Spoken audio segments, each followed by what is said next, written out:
Ladies and gentlemen, please give it up. Please give a warm welcome to Mr. Guy Weston.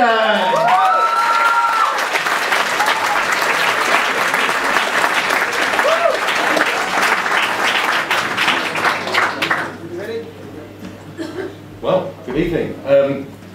I sat down and thought about what I talked about this evening, and I thought the one thing I'm really passionate about is actually food. And I guess over the last 20 years I've got a bit of a food revolution myself, and it's ended up with me owning a shed.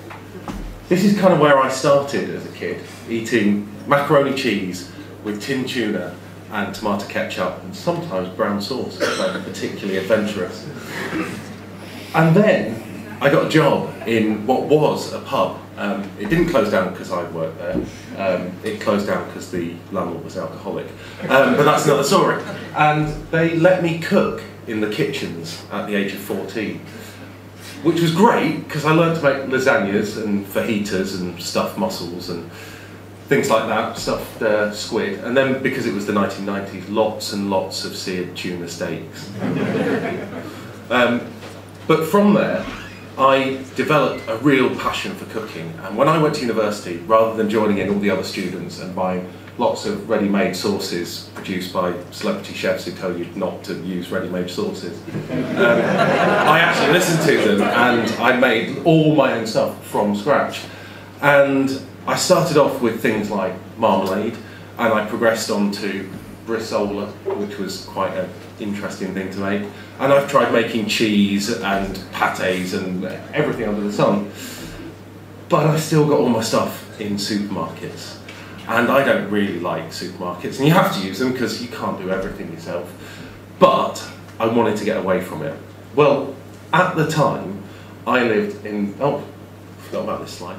I heard a story about a farm in Yorkshire that produced potatoes. But they'd stopped producing potatoes. And what they now did was took potatoes from other farms all over England, washed them, sent them to Poland, got them sent back again, graded them, bagged them up, and sent them out to supermarkets. So I lived in this flat with the yellow balconies on Concord Street in Leeds.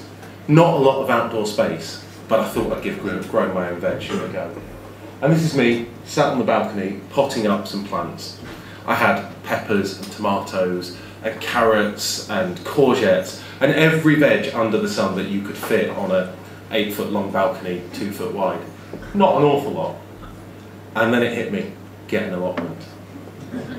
And this is what I thought allotmenteering was going to be about. It was going to be about talking to old men and just chucking seeds in the ground. And it was going to be quite easy.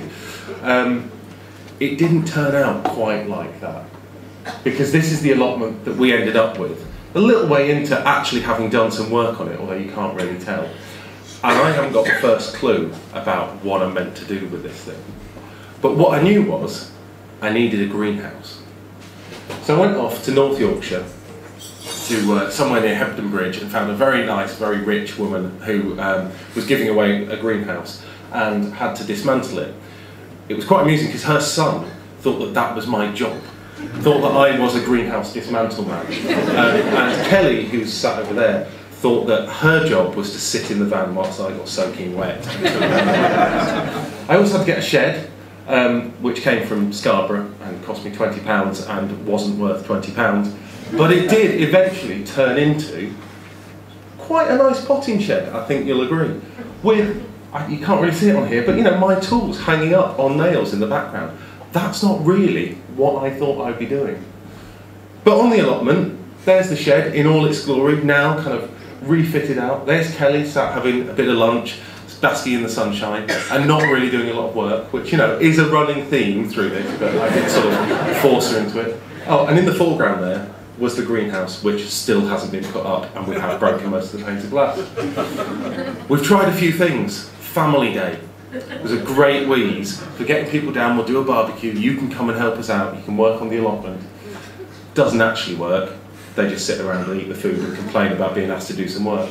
And this is the allotment today. Well, better than that now because we've had a lot of sun. It doesn't look like much, but it's taken a hell of a long time and a lot of weekends to get there. So Jamie banged on about his food revolution and sold all his sauces and made people have different school dinners and whatever else. But actually, I've had my own personal food revolution. And there I am on the allotment with the very first bit of produce that we managed to grow, which was a leek that we didn't plant, but grew up anyway. But we took it home and we ate it. So that's it, food revolution, getting an allotment.